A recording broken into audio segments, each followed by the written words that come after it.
آج ہمارے یہاں عزت کا مقام تقویٰ نہیں، ہمارے یہاں عزت کا مقام ایمان نہیں، اچھے اخلاق نہیں، اچھا کردار نہیں، ہمارے یہاں عزت کا مقام ہے تو صرف اور صرف پیسہ۔ سامنے کہنے کے لیے تو کہتے تھے، پیچھے یہی ہے ہماری حالت، ہماری حالت پیچھے یہی ہے۔ سامنے ہم اپنے بھائی مومن کے سامنے کہتے ہیں کہ بھائی آج ایمان ہونا چاہیے، اخلاق ہونا چاہیے، اچھا کردار ہونا چاہیے، لیکن پیچھے ہماری حالت بھی یہی ہے۔ اللہ اکبر کبیرہ، یہ جاہلیت کی جہالت آج بھی مسلمانوں کے درمیان پڑی ہوئی ہے۔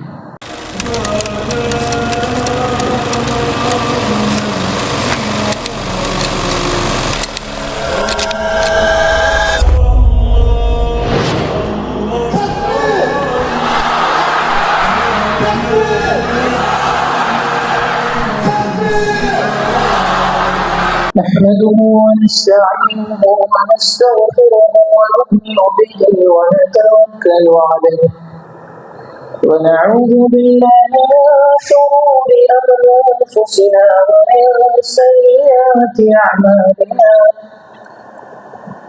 من يهده الله فلا مضل له ومن يضلل فلا هادي له أما بعد فأعوذ بالله من الشيطان الرجيم بسم الله الرحمن الرحيم يا أيها الناس اتقوا ربكم الذي خلقكم من نفس واحدة وخلق منها زوجها وبث منهما رجالا كثيرا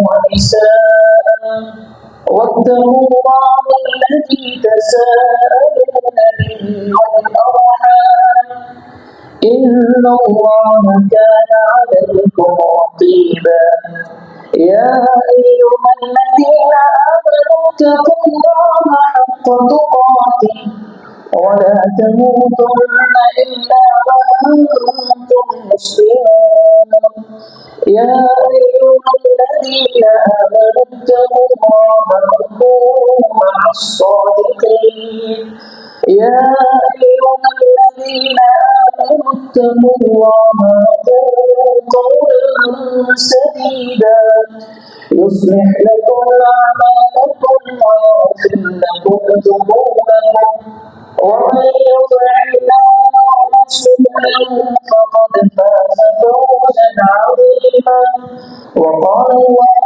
تعالى في القرآن المجيد فأعوذ بالله من الشيطان الرجيم بسم الله الرحمن الرحيم أفحكم الجاهلية يبغون ومن أحسن من الله حكما لقوم يوقنون أما بعد فإن أصدق الحديث كتاب الله وخير الهدي هدي محمد صلى الله عليه وسلم وشر الأمور محدثاتها وكل محدثة بدعة وكل بدعة ضلالة وكل ضلالة في النار۔ ابتدا ہے اس ذات وحدہ لا شریک لہ کے نام سے جو ہر عیب سے پاک ہے۔ تمام تعریفات اور تمام عبادتیں، ہر قسم کی تعریفات اور ہر قسم کی عبادتیں اس پروردگار عالم کے لیے لائق و زیبا ہے جو میرا اور آپ کا حقیقی مالک ہے اور جس کی شان قرآن کریم جو بیان فرماتا ہے لا يسأل عما يفعل وهم يسألون۔ اللہ تبارک و تعالیٰ نے جو فیصلہ فرما دیا اس کے فیصلے پر کوئی سوال نہیں اٹھا سکتا، اور یہی فرق ہے ہم مخلوق اور اس خالق کے فیصلے کے درمیان کہ اللہ تبارک و تعالیٰ کا کیا ہوا ہر فیصلہ عدل ہوتا ہے، اس کے فیصلے پر کوئی سوال اٹھا نہیں سکتا۔ اس بات پروردگار عالم کے نام سے میں ابتدا کرتا ہوں اور درود و سلام ہوں کائنات کی اس مقدس ہستی پر جس کے میں اور آپ امتی ہیں، اور ہمیں آپ صلی اللہ علیہ وسلم کا امتی ہونے پر بڑا فخر ہے. اللهم صل على محمد وعلى آل محمد كما صليت على إبراهيم وعلى آل إبراهيم إنك حميد مجيد. محترم و معزز حاضرین مسجد، برادران اسلام، پردہ نشین خواتین اسلام، میرے نبی صلی اللہ علیہ وسلم جب نبی بنا کر صحابہ اکرام رضوان اللہ علیہم اجمعین کے درمیان بھیجے گئے، یا یوں کہہ لیجیے کہ عرب کی اس قوم کے درمیان جب بھیجے گئے تو آپ سبھی جانتے ہیں اور بار بار آپ نے سنا ہے کہ اس قوم کی حالت بڑی عجیب تھی، ہر اعتبار سے عجیب تھی، لیکن زیادہ تر نازک اس اعتبار سے تھی کہ وہ قوم جاہل تھی. جہالت میں سب سے آخری اسٹیج اگر کسی کا مانا جاتا تو وہ عرب کی قوم کا مانا جاتا. ہر اعتبار سے، طور طریقے کے اعتبار سے، رہنے سہنے کے اعتبار سے، تعلیم کے اعتبار سے، عادات کے اعتبار سے، زندگی جینے کے طریقے کے اعتبار سے، ہر اعتبار سے سب سے بگڑی ہوئی قوم، جہالت کی انتہا کو پہنچ کر جس نے جہالت کی انتہا کو مکمل کر دیا تھا وہ قوم عرب تھی. اللہ کے نبی آئے صلی اللہ علیہ وسلم. ذرا دیکھیے، اللہ کے نبی صلی اللہ علیہ وسلم کی تشریف لانے کے بعد ایسی قوم کے لوگوں کو اللہ تبارک و تعالیٰ نے جو لقب عطا کیا اپنی رضا کا، اللہ اکبر کبیرہ، یہ بہت بڑی بات ہے. رضی اللہ عنہ ورضوا عنہ، اللہ ان سے راضی، وہ اللہ سے راضی. اللہ کی رضا سے بڑھ کر بھی کوئی چیز ہے؟ ہرگز نہیں. اللہ کی رضا یہ کامیابی کا آخری درجہ ہے. اللہ راضی ہو جائے اور پھر کیا چاہیے. اب ایسی قوم کو ایسا لقب مل جانا اور اللہ تبارک و تعالیٰ کی رضا کا مل جانا، ظاہر سی بات ہے کیا اللہ کے نبی صلی اللہ علیہ وسلم نے ان کے اندر کیا ڈال دیا تھا، کیا سکھایا تھا. صحابہ نے اللہ کے نبی سے کیا لیا تھا؟ سوچنے اور سمجھنے کی بات ہے. بہت ساری چیزیں اللہ کے نبی صلی اللہ علیہ وسلم نے صحابہ کو سکھائی، بتلائی، لیکن ایک خاص چیز صحابہ کے اندر جو اللہ کے نبی صلی اللہ علیہ وسلم نے بنیاد بنا کر ڈالی، وہ ایک خاص چیز تھی جس کی آج بھی ہمیں سخت ضرورت ہے لیکن ہمارے پاس ہے نہیں. صحابہ نے جس بنیادی چیز پر پیر رکھ کر اپنی زندگی کو کامیاب بنایا تھا، آج ہمیں ضرورت ہے کہ ہم بھی اس چیز پر قدم رکھنے کی کوشش کریں اور اس چیز کو اپنے پاؤں تلے روندنے کی کوشش کریں. معلوم ہے آج 2025 کے اس ڈیجیٹل دور میں جہاں پر اے آئی اتنی ترقی کر چکا ہے، ایسے دور میں بھی جہالت کی کوئی انتہا نہیں. آج بھی جہالت موجود ہے. وہ پڑھا لکھا طبقہ نام کا پڑھا لکھا ہے، بھلے ہی اس کے پاس ڈگریاں موجود ہیں، بڑی بڑی یونیورسٹیوں کے وہ فارغ ہیں، لیکن میں آپ کو بتاؤں گا، گناؤں گا انگلیوں پر ان کے رگوں میں جہالت کی انتہا کہاں تک پہنچی. اور اسی جہالت کے اوپر اللہ کے نبی صلی اللہ علیہ وسلم نے اور صحابہ کرام رضوان اللہ علیہم اجمعین نے قدم رکھ کر اپنی زندگیوں کو کامیاب بنایا. اور خاص کر کے اللہ کے نبی صلی اللہ علیہ وسلم نے صحابہ کو جہالت سے بڑی نفرت دلائی. جہالت سے بڑی نفرت تھی صحابہ کو اور اللہ کے نبی نے نفرت دلائی تھی. لیکن اس کے بالکل برعکس آج کا مسلمان جہالت سے محبت کرتا ہے، علم سے نفرت کرتا ہے. جہالت سے ان کو محبت ہے اور یہی تو نتیجہ ہے قرآن و حدیث سے دوری کا، کسی بھی چیز کو آنکھ بند کر کے مان لینے کا. یہی تو جہالت کا نتیجہ ہے کہ کوئی تحقیق نہیں دین کے مسئلوں پر، کوئی تبحیث نہیں دین کے مسئلوں پر. ہاں دنیا کے مسئلوں میں ماشاءاللہ بڑی نالج ہے، دین کا جہاں مسئلہ آ گیا جو جیسے بولے، جس طرح بولے، اپنی طرف سے بولے، سر ہم تسلیم کر دیں گے، سر تسلیم ہم کر دیں گے. لیکن نہیں، اللہ کے نبی صلی اللہ علیہ وسلم نے فرمایا کل امر من امور الجاہلیت موضوع تحت قدمی. اللہ کے نبی صلی اللہ علیہ وسلم نے فرمایا آج میں جاہلیت کی تمام باتوں کو اپنے پاؤں تلے ڈال کے رونتا کھنن دیتا. بھائیو آج غور کرنے کی بات ہے کہ یہ امت کہیں پھر 1400 سال پہلے کی جاہل جو عرب کی قوم تھی اس سے کہیں آگے نہیں گزر گئی. غور کرنے کی بات ہے. محسوس ہوتا نہیں نا, اپنی جہالت محسوس نہیں ہوتی. قوم کے دانشور جو قوم کی فکر کرتے ہیں, قوم وہ ملت پر غور و فکر کرتے ہیں, ان کو معلوم ہوتا ہے کہ کون سی چیز جاہلانہ ہے, کون سی چیز عالمانہ ہے. چلیے اب دیکھتے ہیں کہ اللہ کے نبی صلی اللہ علیہ وسلم نے جو جاہلیت کے طور طریقوں سے نفرت دلائی تھی, پیارے نبی صلی اللہ علیہ وسلم نے جن اعمال کو جاہلیت میں شامل کیا تھا, کیا آج بھی وہ ہمارے اندر موجود ہے؟ کہ آج بھی ہم اس طور طریقے پر چل رہے ہیں؟ اگر چل رہے ہیں تو اس سے باز آنے کی ضرورت ہے. اللہ کے نبی صلی اللہ علیہ وسلم نے فرمایا 3 چیزیں جاہلیت میں سے,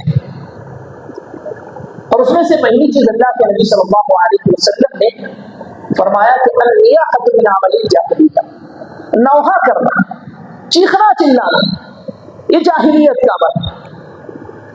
کسی کی میت پر ہو, کسی افسوسناک حادثے پر ہو, اگر کوئی چیختا چلاتا ہے, نوحہ کرتا ہے, اور آپ کو معلوم ہونا چاہیے کہ نوحہ چند لوگوں کے پاس ایام محرم میں عبادت بن جاتا. شریعت کہتی نوحہ حرام ہے, اور یہاں انہوں نے نوحہ کو عبادت بنا رکھا ہے. اتنا ہی نہیں, اللہ کے نبی صلی اللہ علیہ وسلم نے آگے بڑھ کر فرمایا اللہ کی لعنت اس عورت پر, کس پر؟ من لطم الخدود وشق الجيوب ودعا بالدعوى الجاهليه. اللہ کی لعنت ہو اس عورت پر جو نوحہ کرے, کس انداز میں؟ اپنے گالوں پہ تماچا مارے, اپنے گریبان کو پھاڑے اور جاہلیت کے بول بولے. کیا مطلب جاہلیت کے بول کا؟ میرا ہی بیٹا ملا تھا اللہ کو, ہاں میرا ہی گھر ملا تھا, حادثے کے واقع ہونے کو میرا ہی شوہر ملا تھا, تقدیر کو ایک میرا ہی کردار ملا تھا جو داغدار کرنا تھا. یہ جاہلیت کے الفاظ اللہ کے نبی صلی اللہ علیہ وسلم نے فرمایا جاہلیت ہے. اور اس سے آگے بڑھ کر اللہ کے نبی صلی اللہ علیہ وسلم نے فرمایا اگر کوئی عورت اس لوہے سے توبہ نہ کرے, اسی حالت میں مر جائے, اللہ تبارک و تعالیٰ کی ہر مصیبت پر شکایت کرتی ہوئی, نوحہ کرتی ہوئی مر جائے, توبہ نہ کرے, میرے نبی صلی اللہ علیہ وسلم فرماتے ثم يلحق فيه النار, ایک گندگی سے ہٹا ہوا کپڑا اسے پر قیامت کے دن پہنایا جائے گا اور پھر اس کو جہنم میں داخل کر دیا جائے گا. یہ رونا چیخنا چلانا یہ جاہلیت کے امور میں سے, چاہے وہ مرد کرے یا عورت کرے. لیکن آج بھی جب کہیں کمزور ایمان کے مسلمان حادثے کا شکار ہوتے ہیں, بڑی شکایتیں کرتے ہیں, بڑی شکایتیں. اگر آپ ان کی شکایتیں سنیں گے تو آپ کا ایمان کمزور ہو جائے. ہاں وہ سمجھتے نہیں کہ اللہ تبارک و تعالیٰ کی تقدیر ہے, تقدیر پر راضی ہونا چاہیے چاہے وہ اچھی ہو یا بری ہو.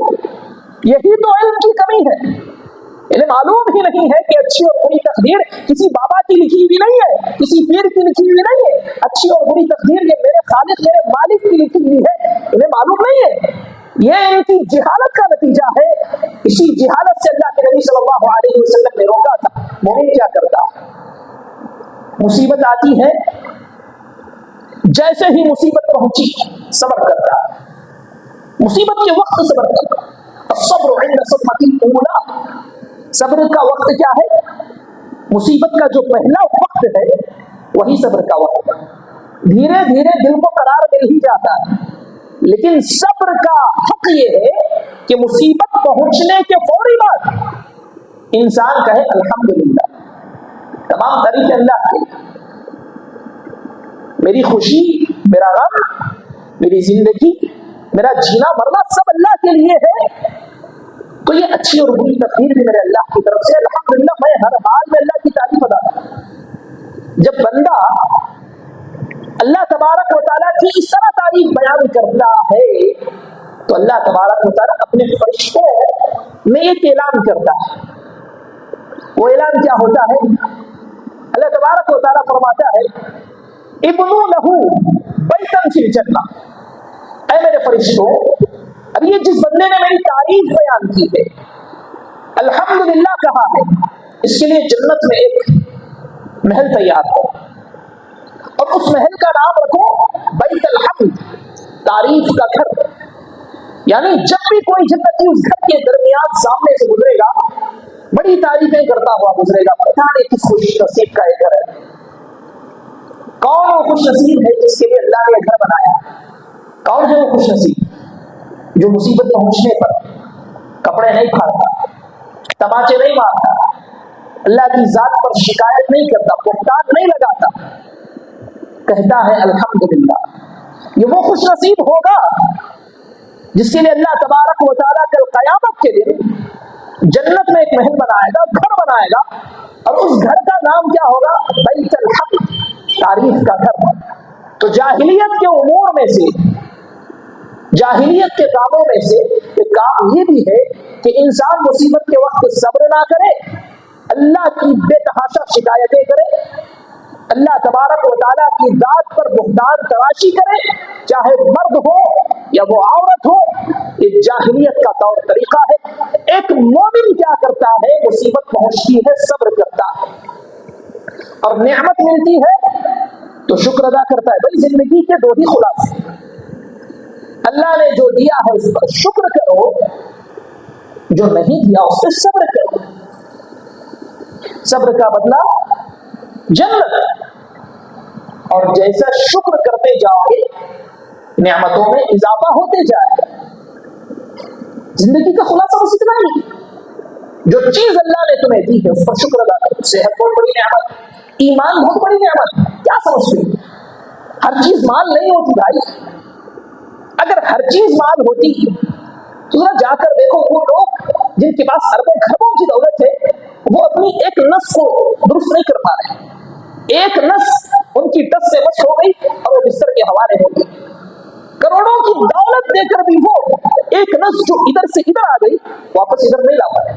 بہت بڑی دولت ہے صحت، اس پر کبھی شکر ادا کیا؟ نہیں. شکر کرو، اللہ مزید صحت دے گا. کوئی چیز نہیں ہے، صبر کرو، یقیناً صبر کا بدلہ جنت ہے. چلیے چلتے ہیں دوسری چیز کی طرف. جاہلیت کے امور میں سے، جاہلیت کے کاموں میں سے ایک کام یہ بھی تھا جس کی طرف اللہ کے نبی صلی اللہ علیہ وسلم نے اشارہ کیا. وہ کیا ہے؟ ستاروں پر ایمان رکھنا. آج